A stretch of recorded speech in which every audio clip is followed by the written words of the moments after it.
musidɓe yeɓoɓe hoddere pulago on calminama on jettama on jurama oɗon mbiye bisimilla moon e nde ɗo yewtere inchallah désormais jewte baɗe ni mon keɓ ɗum e nder chaine moon hoddere pulago kala ɓi pullo kala ɗo mbawɗa wonde e kala secteur d' activité mo mbawɗa wonde fof inchallah ma arɗo jewta hol mbaɗowoma bisimilla ma wonta ko Hadija addata ɗo hoɓɓe makko inchallah o yewtude e mabɓe e domaine moɓe goni fof inchallah mais en attendant kanko Hadija ko konko hande min jewtidde mais min jewtat à tout d'heure inchallah tout à l'heure kan kadi mo namdo comme question ji mi jaabo mais ko min fuɗɗoto d' abord mais en attendant calminenmo d' abord mbiyatmo assalamu aleykum wa rahmatullah. waleykum salam alaji Seydou Nour mi salminima mi juurimama mi salminima ɓi pullo bio mbimi e wimami kala to woni ene woniri. merci beaucoup a salmitama andene Hadija alors hande so wimo hol gonɗo Hadija noon ko inde série min indam vrai ko Mari Soumaré. d' accord Mari Soumaré d' accord wadde hol gonɗo Mari Soumaré jeeya ko wuuro no wiye Juude Diabe Sara Babaɓe dans la région de Saint-Louis département de Podor arrondissement de Kaskas commune de Méri. machallah wadde Podor naɓe Méri naɓe Kaskas naɓe Saint-Louis naɓe ɓinguel mon nani hande ko kanko inchallah min jewtidde ɗo alors est ce que aɗa wawi artude seeɗa e ɗo dewɗa e ko fati e école jangde ma. eyyi jangde noon janggumi ko wuura men Juude. ok mi janggui ha 3e ɗon kadmi. d' accord 3e kaɗɗa holko mbawɗen hen wiide 3e souvent eɗen gandi surtout rewɓe wawɓe noon walla Fouta walla Casamance ko way noon bonnata jangde mabɓe ko dewgal walla ko way noon an holko woni particularité ma holko bonni dewgal ma holko bonni jangde ma plutôt pour moi. bon dewgal ne jeeya hen mais kadi ko min tagi woppi kadi haqqille o natti wonde e goppumi. eɗen goppuɗa nde koye holɗum paɗa. bon mi waɗi commerce seeɗa mais juutani. d' accord waɗa commerce seeɗa et tout ça donc hande aɗan ɗo e Dakar est ce que eɗen mbawi addude holko adduma Dakar annene par ce que eɗen gandi en général kala ɗo neɗɗo wawi wonde e aduna o walla ɗo e Sénégal suka foof rêve mum wonta ko il faut mi yaha Dakar par ce que ko mit goto mo ganduɗa neɗɗo foof ne yiiɗi andude holko woni Dakar an noon holko woni histoire ma par rapport e arde Dakar. eyyi min addimi Dakar ko liggade aɗa andi Fouta goto foof ne andi no wayi hewani liggeyaji no fewi eyyi ɗum rek addimi ɗo henna. d' accord e nde garɗa nde e holɗum gonɗa ligguiɗa. bon nde garmi nde gonnomi koye cousine am minen gonduno. ok d' accord e ko holɗum ligguiɗa nde garɗa Dakar. mi waɗi commerce seeɗa.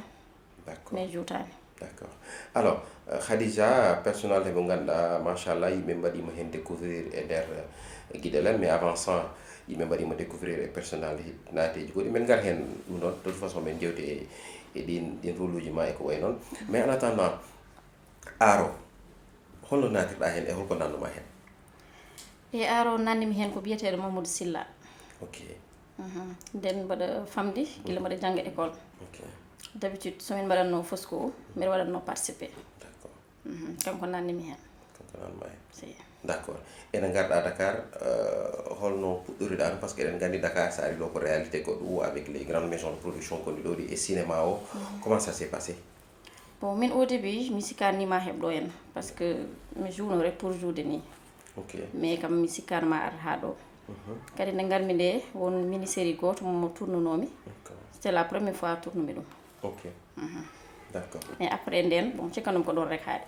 ok et après eɗen gandi holno yaari après mais exactement eɗen gandi souvent hande yimɓe ɗo Dakar pour nata dans certaines productions ɓe koye casting ndewata ɓe naturellement neɗɗo yiyata ɓe walla neɗɗo waɗe recommandé an holno natirɗa peut être sen mbi Hoodere Pulago holno natirɗa hen. eyyi Hoodere Pulago nak ko biyeteɗo Mama Gueye waddi kam e directeur o. ok ko nden natirmi hen. d' accord nden men mi aussi wadde casting.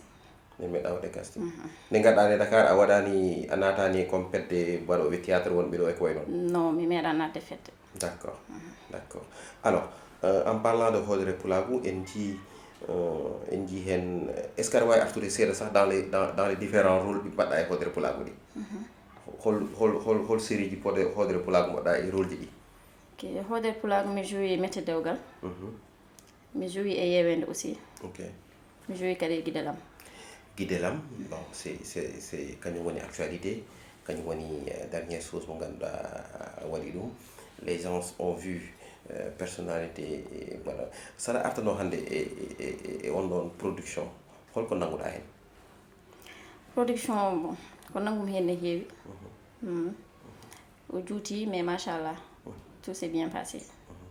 Et par rapport personnalité mo mbaɗa incarné o par ce que eɗen gandi yimɓe hewɓe jurmimama, yimɓe hewɓe dañino un peu de ɓe no mbiyano ɓe jurmimama no feewi, ɓe jiiɗino walludema, ɓe jingganima e ko way noon.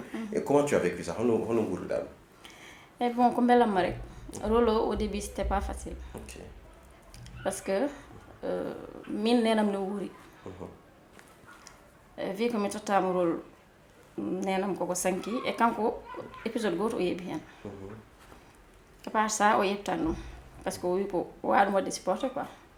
Comme que kanko mo wuuri mbiɗa jouer rôle makko ne sanki. C'était un peu difficile au début mais bon après o faami ko rôle tan. Guel gueɗe rek musikam hen à part ça ko heddi ko foof ça va. D'accord. D'accord. Mais comment tu vois aussi côté production ji ɗi e hoore mum parce que eɗen gandi wona ko weeɓi e ko way noon donc le temps et tout ça comment tu fais? Est ce que aɗa wadda ɗum e liggey goɗɗo walla ko kañum tan mbaɗa concentré?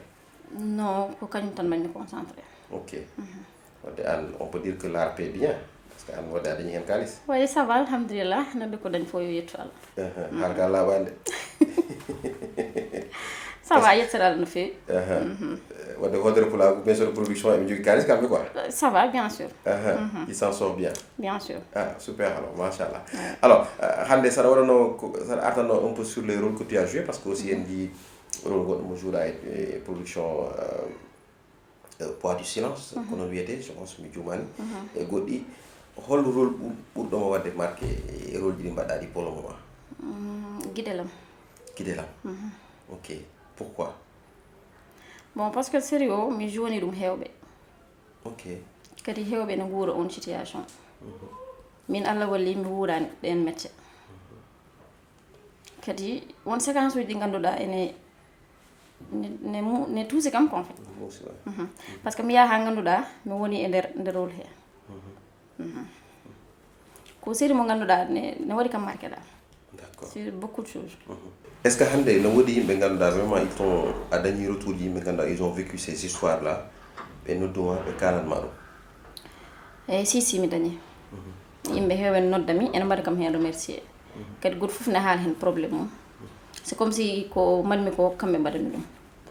Parce que en majjani enen no gurtaten kadi kala ko joua ko hunde ganduɗa ko wonde e nder galleji he heeɓi hen retour aji no feewi. D'accord. Donc on peut comme no mbiruɗani hannde oɗo rôle ma Hadija e nder guiɗelam ɓuri woni rôle pour le moment meilleur rôle ma et on espère que peut-être que dans quelques années tu diras autre chose. Et en parlant d'autre chose hannde holno jiiruɗa carrière ma d'ici 2 ou 3 à 5 ans e nder cinéma o? Bon mboɗo jogui hen yakar dal mboɗo ɗamini hen. Parce que ko pour l'instant dal min ko cinéma rek mbaɗanmi ko hen gonmi ko ɗum gillanmi. Ok. À part ça mi waɗani goɗɗum. On dal sa fini subaka hakkil koye cinéma gonɗi? Gila subaka ha kehiɗe. D'accord. Wadde on peut dire que là aɗane projet ji goɗɗi wadde? Si. Mboɗomi hen. Projet ji Hodere Pulago et walla d'autres maisons de production? Projet ji Hodere Pulago. Et joni est ce que ala maison de production ji goɗɗi ganduɗa eɓen puggadama ngal ma? Bon peut-être wasta. Peut-être wasta ala ɓande? Wasta ɗum kam ko hen jeeya. Walla an ka produit Hodere Pulago exclusivement? Ɗon ko gonga.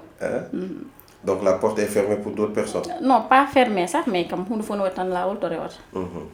D'accord. Hunde fof no waɗi lawol tan to rewata. En parlant de ça est ce que vraiment parce que hande eɗen gandi cinéma o no jiiɓi seeɗa eɗen gandi peut être ça yi dans l'international kamɓe eɓene dans tout acteur fof no jogui un cadre mo ganduɗa kañum watta ɗum protégé ko ɓen liggodto ko ɓen haaldete wona tan un contact direct avec la personne. Par exemple on sait que Anne c'est toi qui gères tes réseaux sociaux directement et tout ça parce que eɗen gandi si c'est d'autres personnes ɓe jogui équipe o ganduɗa vraiment est ce que hande an tu songes vraiment à avoir des personnes autour de toi est ce que aɗa miijo hen walla sax est ce que a fuɗɗima hen?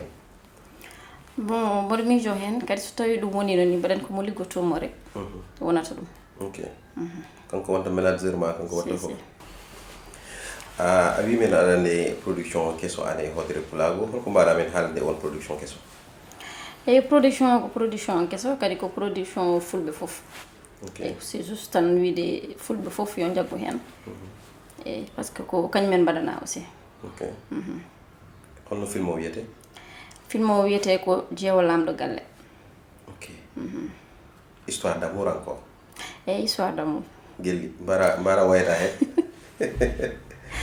min kam comme d'habitude tan a wayata mami jal hen mi way hen aussi d'accord alors est-ce que tu peux revenir un peu on va faire un peu machine en arrière par rapport et Guiɗe Lam par rapport aux différents rôles ɓe ngannduɗa a joué maɓɓe et tout ça à part an ko mbaɗɗa ko qu'est-ce que tu retiens des autres personnalités ɓe ngannduɗa a joué maɓɓe hol rôle goɗɗo mo ngannduɗa waɗima hen marqué et pourquoi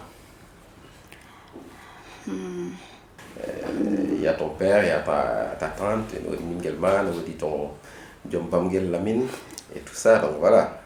Et Lamine. Le day séquence di burmi bon hen sa min dugdar hen mais séquence makko buri kam hen welde ok ok peut-être ko duko ngo wadanno en tout cas de toute façon je sais que ils vont se dire la même chose, le rôle de Lamine, machallah.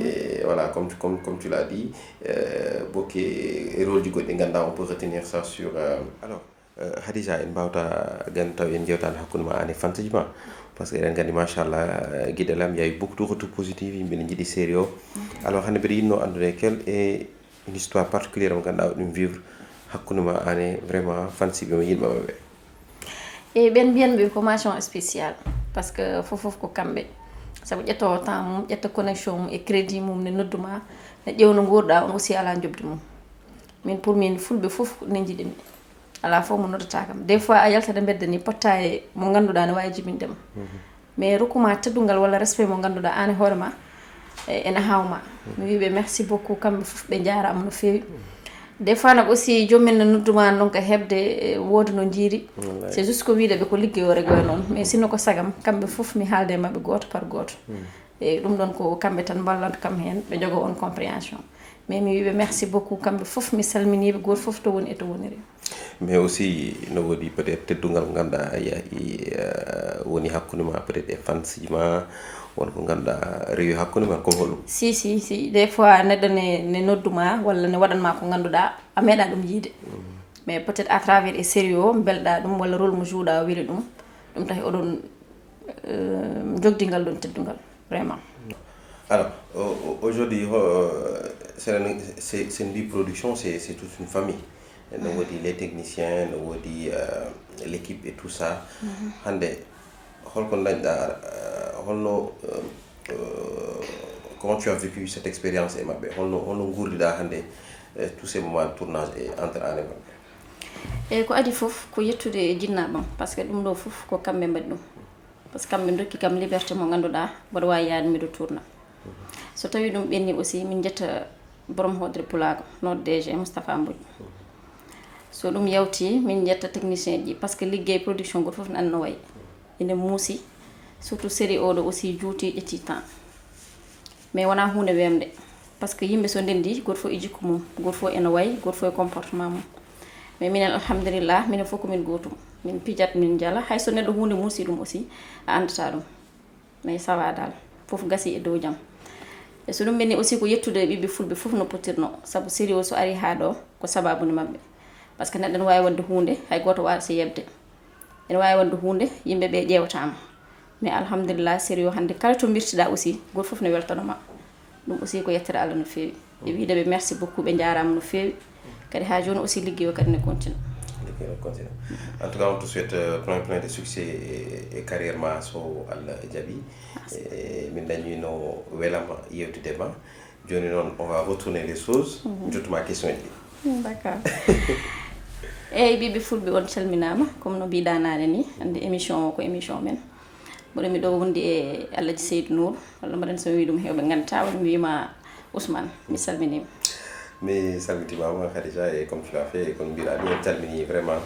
Yewoɓe Hoodere Pulago fof, c'est un plaisir d'être là. Merci. Holgondo Ousmane. Alors Ousmane, comme tu l'as dit tout à l'heure, et peut-être ça oui, Ousmane, c'est rôle et série Guidelam, donc Emin Bié, c'est de Nouro Kandialo, donc Ndiaye ko Nyangedi, donc Nenam non ko Fanay Najo. Donc minimum aussi, je pense qu'il y a une bonne Podor fof. Donc voilà. Et puis minon ko Dakar o jibinami. On a bien du Djeri, n'est-ce pas? Donc Dakar do min jibina, Dakar do min mawni machallah. Donc voilà, je suis journaliste, présentateur télé et en même temps acteur. Donc voilà. C'est un peu ça moi. D'accord. So dum benni Ousmane holto wadi étude mum et holko nanuma e aro aussi. Alors mes études pour ibnum ko barni parce que minen ko né vers les années 80 jinnabam gondino Dakar déjà parce que min ko Dakar do jibinal mais après tandirabam gummino Fouta kambe nay mabbe ko wayno ala den sada ara Dakar sada jogi nay sa ari ha barni tan don bawla hadde donc do wadi sa yi hedde barni jam nyaajo sebi ko tan heewi fulbe machallah donc minen ko dum joddina men barni donc ton njangumi école primaire ko don ban primaire dans les années 96 ne mbaɗat mi CM1 ne dal xam naa ɓe ƴeewi dal ɓe mbi o fuɗɗima changé o fuɗɗima tidde hoore ɓe nawi kam Vélingara miñum nenam resano toon ne iyam Suwadu donc nawami toon donc ko toon janggumi après ha dañmi bac. D'accord. Joni an holko nanuma e art he? Alors art quand même c'est une longue histoire aussi hein, parce que comme no mbiɗani nan tan enen fof on a eu le virus très tôt. Il y a eu l'école, le collège, les Fosco et tout ça. Il y a des théâtres et tout ça. Et puis en 2008, à la Naïve comme Gambie, quand on a mis le Ligo. Alors c'est là-bas quand on a des productions cinématiques. Quand on a découvert le cinéma avec Arandi On Diamano, les producteurs nigériens et ghanéens, et bien Gambie ko heewi pour voir des films parce que Gambinaɓe aussi ɓe jeeɓat comme c'est des pays anglophones kamɓe ɓe jeeɓat ɗin film uji ko heewi donc ils ont venu vers là-bas pour découvrir d'autres talents et tout ça ko ɗum waɗi première production bami toon et d'ailleurs c'était en anglais nden sah anglais o tiiɗa no feewi mais mbeɗa tinnotno hen et puis j'avais besoin de ko on rôle ɓe cohluno neɗɗo mo ganduɗa peut être anglais makko tiiɗani entre français et anglais ko way noon donc j'ai fait ce rôle là. Un film que j'ai jamais regardé d'ailleurs maintenant en tout cas tournament et puis après ça Jom Soudam mo guinom ton dañde aussi on kadi on no koy cinéma donc il avait aussi fait une production là-bas après mi joué hen kadi ballo mom hen on comme c'était en wolof donc voilà donc c'est là-bas que c'est parti donc voilà ko don dal fuddi hane gattum aussi Dakar avec mon ami je pense Papisnia Art Management kanyum puɗɗimi ne gartum Dakar vers 2014 je pense quand idimi waɗando film goto biyeteno 13e métier on a fait ça avec Papisnia donc après ça j'ai connu Tafa Mbodj donc dans B-Vision nen mi puɗɗi kadi waɗde production ji en wolof et tout ça donc progressivement avec Mbarodi, avec Hoodere Pulago et tout ça. Donc c'est un peu ça le cinéma avec moi. D'accord, min paami. Bon Ousmane non so haalama série Guidelam haale. Parce que sa wi Allah di Seydou Nour heewi mbo sikki gandata mais sa wi Ousmane goto fof haggil maya e série Guidelam. Holko mbawɗa haalande mi seeɗa e on série et rôle mo tottata aussi.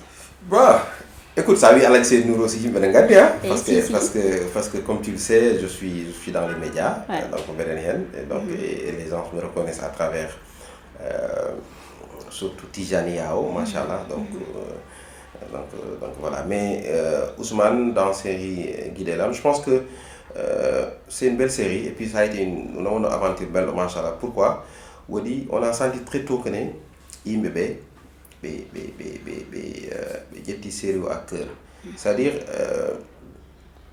ko ɓuri kam hen welde woni un peu halpulaar reɓe ne ƴetti séeréer ɓe mbaɗum vraiment parce qu'on a vu que dernièrement il y a eu pas mal de maisons de production ɓe ganduɗa ɓe naati e production pulaar mais la différence un peu entre Hodere Pulaagu et les autres c'est un peu peut-être ñiɓade nde c'est-à-dire ne ñiɓi vraiment e nder Pulaagu c'est pas juste pour faire du cinéma en fait eɗen gandi peut-être certaines productions ou certaines producteurs ɓe jeehi ha ɓe jii ɓe gandi peut-être fulɓe ko communauté mawɗo e nder Afrique ils se sont lancés ça un peu plus pour le business on peut dire ça mais dans Hodere Pulaagu tu sens nettement que ne ko vraiment ko pour daranade leñol ngol on peut voir ça donc et puis aussi leñol ngol aussi ils ont compris ça ɓe ƴetti parce que avant ça on avait déjà fait Yewonde Ƴeewende c'est vrai qu'on n'avait pas eu pas mal de retours mais après ça on dit kana yimɓeɓe noɓe mbayi SNO Hodere Pulaagu ils se sont appropriés vraiment production mais après quand cette production est venue tu sens nettement yet engouement o no tubakoɓe mbiyata engouement jakoɗo noon français o no heewa hen seeɗa par ce que minen komin judduteeri donc voilà engouement jiya ɗum des retours vraiment extraordinaires par rapport au message surtout futankoɓe mauritaninaɓe tu sens vraiment que yimɓe ɓe ƴetti affaire o en tout cas dal c'est guiɗelam c'est top, c'est magnifique. Et puis aussi, on a vu les efforts techniquement donc de Hodere Pulaagu, la production et tout ça. On a vu techniquement, ils ont fait beaucoup d'efforts. Et nous, on a fait le tourner. Parce qu'après tout, concurrence arienne, il me faut pour voir des productions en Pulaar. Peut-être concurrence c'est techniquement, c'est aussi les acteurs. Et Machallah, Hodere Pulaagu et des acteurs de qualité. On a donc comme qualité, Machallah. Parce que tu vois les acteurs de Hodere Pulaagu, c'est les acteurs que tu vois partout dans les grandes productions. Donc, ce qui veut dire qu'on a les meilleurs acteurs. Maintenant, techniquement aussi, le niveau était là. Et comme nous en même temps, c'était vraiment une belle aventure. D'accord. Ouais. Et série Guidelam, quelle séquence vous avez? Alors, série Guidelam, j'ai aimé pas mal les séquences. Séquence Jurmino ou Jalnino? Bon, Jurmino d'abord. Alors, Jurminido, écoute, c'est plus des séquences. Hein. Quand je regarde les séquences dans certaines situations, ça me marque vraiment. Et puis, surtout, on a les prisons et tout ça. Autre chose aussi, Zourmo Potuden Galle Aïcha, anniversaire et tout ça, et tout ça. Donc, c'était vraiment triste. Donc voilà, c'est des séquences qui nous marquent quand même parce que nous avons en fait comme nous disons parce que aussi c'est des histoires qui sont là que les gens sont en train de vivre parce que dans le cinéma la plupart quand on joue rôle à c'est des rôles qui sont là, c'est une réalité qui est là. Je vais raconter une anecdote j'ai mis des séances avec Mbarodi. En fait, nous jouer le rôle Babirado Kauniro, donc irresponsable tout ça, mais pour tous mes mères vraiment. Et puis après, j'ai vu que abandonné et tout ça. Alors c'est juste pour te dire que le cinéma ça y est vraiment des histoires comme ça. Sinon aussi, il y a pas mal vraiment de scènes aussi qui nous... surtout avec Lamine. Il y a deux séquences. Il y a une note comme non. Voilà, toute une semaine. Après aussi, séquence aussi, donc voilà, c'est des séquences marrantes et puis voilà. Et puis aussi, quand on est un peu cinéma, il y a des séquences qui te marquent. Hein. Même si voilà, ensemble, j'ai regardé d'autres séquences. Benganouda, tu vois des choses entre Beidi et Yumako, Beidi et sa copine et tout ça, Mamagay et Gorgolma et tout ça. Donc voilà, il y a pas mal de séquences on a regardé ça et puis ça nous a marqué aussi. Ouais. C'est vrai, comme nous disons, il y a des choses qui sont série mo ganduda ko yimbe fondiri dum kadi gor fof seebi dum yi hen hoore mum eyyi min beltanimama no fewi joni noon holko basortoɗa ɓiɓɓe fulɓe holko maynortoɗaɓe aussi e ko mbiyata kadi yiɗɓe ma e sehilama ma. Alors yiɗɓe Ousmane yiɗɓe voilà mbiɗa wiyaɓe d' abord merci ɓe jarama par ce que taw ko Allah tan wiyete billahi mi meeɗa dañde des retours sur une production comme vraiment oɗo guiɗelam. On sait que hande dernièrement j'ai fait Épouse du Cheikh avec Mbaroudi. Machallah, c'est une belle production, mais guiɗelam on a eu beaucoup de retours. Kala ɗo min jeehi machallah voilà yimɓe 41 haala mum. Dernièrement j'ai voyagé mi hin France on poti on namno comme Lamine mbima ala namda sona Lamine alors maire goto aussi wari hen wi kam koto Hadiza woni donc voilà d'ailleurs sax je pense que mi tottimo numéro ma maintenant so waɗima message parce que elle a insisté pour mi tottamo numéro ma je pense que mi tottino numéro ma donc voilà tu reçois des retours positifs, les gens qui t'encouragent et yimɓe duwanoma et puis aussi même hay famille ma donc hande sa yi autour de ma famille nenam kala ɗo yeehi voilà Kouré Diam ça aussi ça yi Fouta c'est la même chose donc il faut dire que c'est vraiment wiide ɓe jarama et puis yoɓe ɓur nangude. Je pense que j'en avais déjà parlé dans un live qu'on avait fait sur TikTok. Ɓiɓɓe fulɓe hande so jingui production du Pulaar poti ko dañde des millions de vues hande ko ɗum foti wadde objectif o hande wona tan ɓiɓɓe fulɓe yo gone TikTok ne ñennodira no haala kecce no kaɓodira hoole mabɓe et puis voilà et puis ça haali wonta bone et puis on sait que ne hande c'est soi-disant influenceur wonɓe e TikTok o walla wonɓe réseaux sociaux wiyeteɓe ko ɓiɓɓe fulɓe mission mabɓe ko goɗɗum foti wonde sona no bonnodira hakkude mabɓe walla no kaɓo alors que mi wiyata bon influenceur entre guillemets peut-être ils influencent d'autres personnes mais influenceuses au vrai sens du terme eɗen gandi en ngala ɗum sax ils ne sont même pas des influenceurs parce que voilà Allah tan andi mais bon je pense que hande ko ɗum foti wonde combat foti wonde que hande no ɓe mbaɗiri promotion tout ce qui est production Pulaar wona oɗo wona oɗa kala tan ɗo wiyete mbimi e mbimami tan ɓe daro hen ko ɗum foti wonde mission. Après aussi merci beaucoup à toute l'équipe technique comme je dis souvent parce que aussi c'est pas évident eɗen gandi production no muusi production no metti mais hande waɓe ne tafamboji hen eɓe tinno hen c'est pas évident mais eɓe tinno hen parce que aussi eɗen gandi nous comme j'ai dit on a fait d'autres maisons de production eɗen gandi production no wayi donc si tu fais ça avec tes propres moyens c'est parce que vraiment ka jambar donc ɗum waɗi vraiment c'est à encourager c'est à féliciter et puis aussi ko ɗum noon waɗi minen foof min dari gam wallude waɓe no tafa en Mbodjen pour wallude ɓe vraiment noɓe jaariri yesso et puis no Pulaago yariri yesso après tout donc merci beaucoup à toute l'équipe technique tous ces jeunes qui sont là qui sont très braves ko jambareɓe et puis tu sens nettement que il y a l'amour en fait ils sont passionnés de ce qu'ils font donc ils sont à encourager.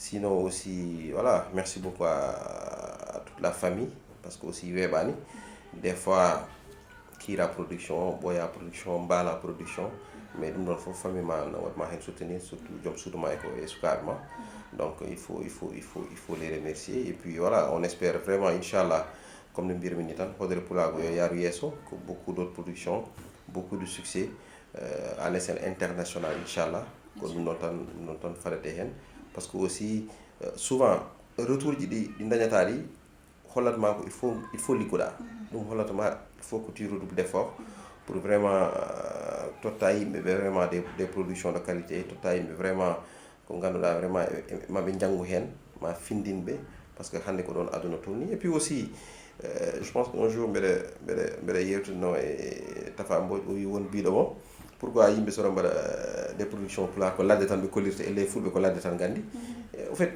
fulɓe ils sont dans d'autres choses donc il faut montrer ces réalités là woni ga woni to hollire vraiment ɗo ɓiɓɓe fulɓe goni par ce que hande kala ɗo naɗɗa fof a taw toon fulɓe donc je pense que pour moi hande noon le combat c'est pas wonde ka comme no mbiyat ni sa mima ka résiste wala mais noon ɗo jeeɗa ɗo tu dois être fier kollira ɗum comme no mbiyatmi ni tan neɗɗo kam so tawi ka pullo walla ko mbaɗa wonde foof so neɗɗo won joddima e ma 5 minutes on foti andude ɗo jeeɗa on foti andude an woni hol on ɗum c'est des valeurs que je prône en fait sa joddima 5 minutes ma andu min o ko Haalpulaar ma andu komi taalibe Cheikh.